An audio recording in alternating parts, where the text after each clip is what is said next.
Good evening, folks. This is Deb Delapiana, and this is your chain reaction report. You know, this is not the big video that I advertised. That is still in the works. I've got a lot of research done, and it's pretty much, all ready to record. And I'm hoping I can get that up on Saturday morning before I go to work, which would leave me tomorrow to do the recording. This is going to be a little bit different than this video, the other videos I've been doing. I am going to do it on Zoom because I have stuff for you to look at as I speak. It won't just be in the body of the description. It will be as I present the material. I need to organize it all and make sure I'm comfortable with the presentation of it. But this will also, you will see that this, what I'm going to talk about right now, will also be in that bigger video. But I felt like I needed to say something about this now. So let's talk. We had a sitting representative from the House edit an anime video where he fantasizes killing Alexandria Ocasio-Cortez and attacking Joe Biden physically. I'm talking about Paul Gosar, who can only be described as a traitor and an insurrectionist legislator. There are 147 of these legislators in the House and the Senate. We will be talking about them in the bigger video. But today I had somebody, and oddly enough, someone who was a left-winger, comment about Kathy Griffith's, severed Donald Trump head. Now, when that happened, this group criticized Kathy Griffith for that. And Kathy Griffith's career took a pretty big hit as a result of that. But let me just say this.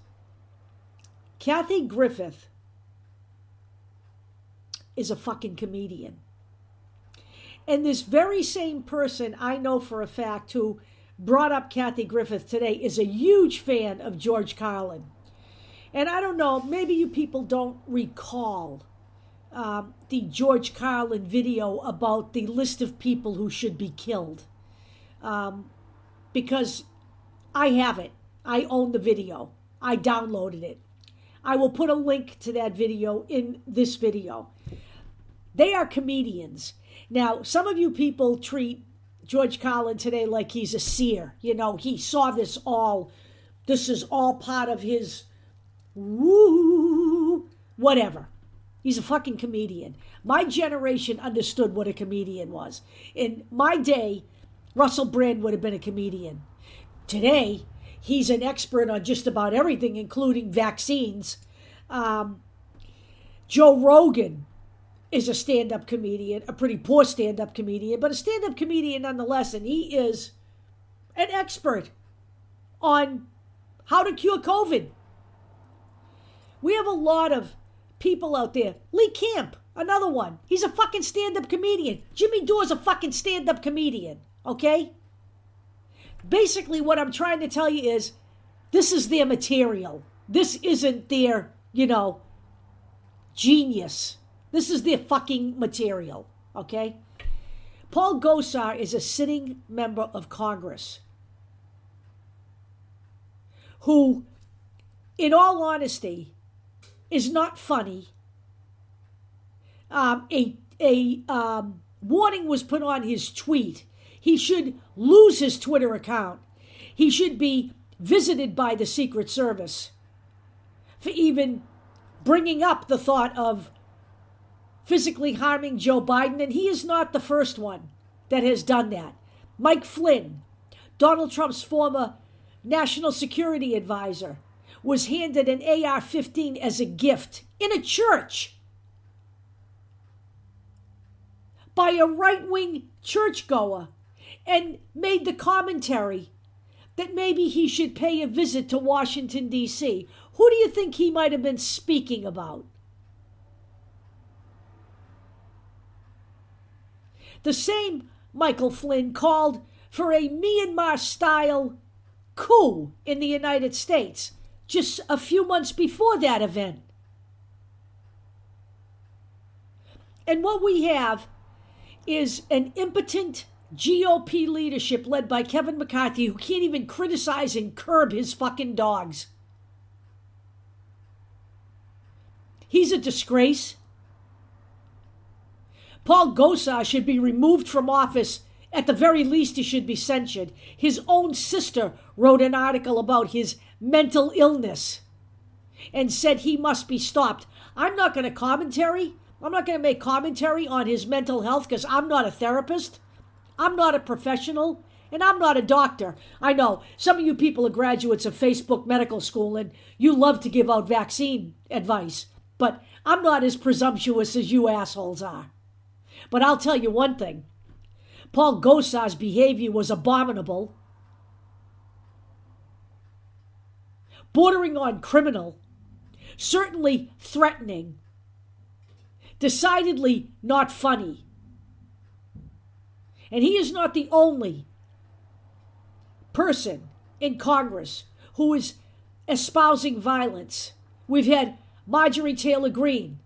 We've had Lauren Boebert. We've had Madison Cawthorn.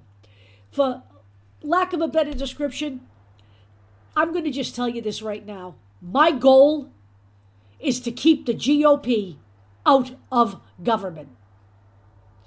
I am not saying that every person in the GOP is cut from the Donald Trump cloth, because as much as I disagree with Liz Cheney, she's doing the right thing. Adam Kinzinger is doing the right thing.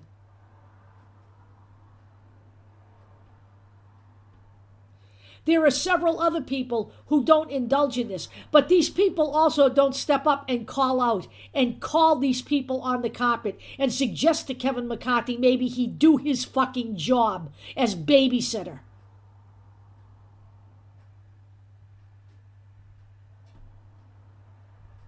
All I hear day in and day out from people like James O'Keefe and the rest of the right-wing scum, and I'm saying that in all sincerity, is how violent Antifa and Black Lives Matter is. They haven't been anywhere for the past 6 months. All of the violence being called for in this nation is being called for by the right wing. And not just groups outside of government, but actual people you pay salaries for. You are paying the salary for Paul Gosar.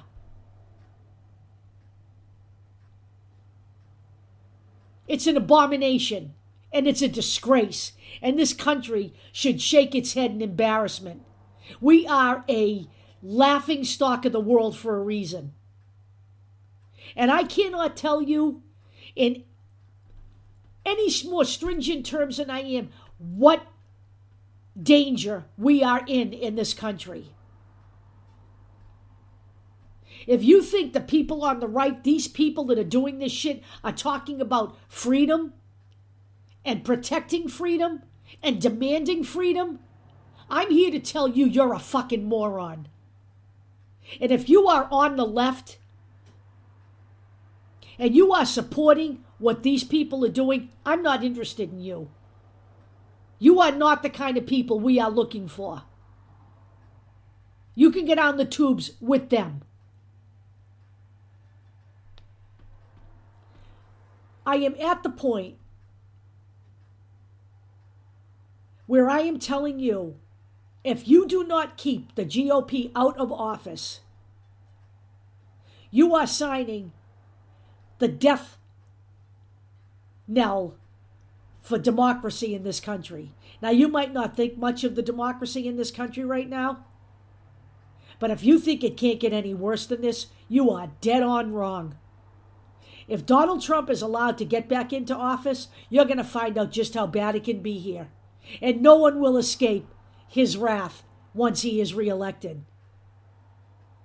And all of these people, the Paul Gosars, the Marjorie Taylor Greens, the Lauren Boeberts, the other nitwits there, the Mo Brookses. Yeah, Mo Brooks. He didn't know anything was going to happen at the insurrection. That's why he had a bulletproof vest on, just in case. You know, he didn't know anything about it. In fact, he openly stated that he was warned it was going to get violent to put a vest on. I have that article. You better wake up, folks, and you better wake up soon. Because as you traipse through the tulips and continue the discussion on mask mandates and vaccine mandates, you're ignoring all the big shit that's going on. You want to know why? Because it's fucking easier for you to do that. But I'm going to just tell you, when the whip comes down, the whip's going to come down on you too. I'll see you all the next time around with a much bigger video with much more detail. But the bottom line is here, Paul Gosar needs to be censured or removed from office. If our friend there can't control his House members, Kevin McCarthy, he needs to be removed from office as well. And I'm going to suggest to you that anybody who voted to overturn this election, in light of the fact that there is absolutely no evidence that anything was stolen. In fact, every lawsuit that was brought by Donald Trump about this election was thrown out of court. Every single one. And by the way, it was thrown out of court by judges who were appointed by the GOP, not Democratic judges. If you don't think this is dangerous, I'm going to invite you to go look at your history books and take a gander at the way it was in Germany before the whip came down there. I'll talk to you all later.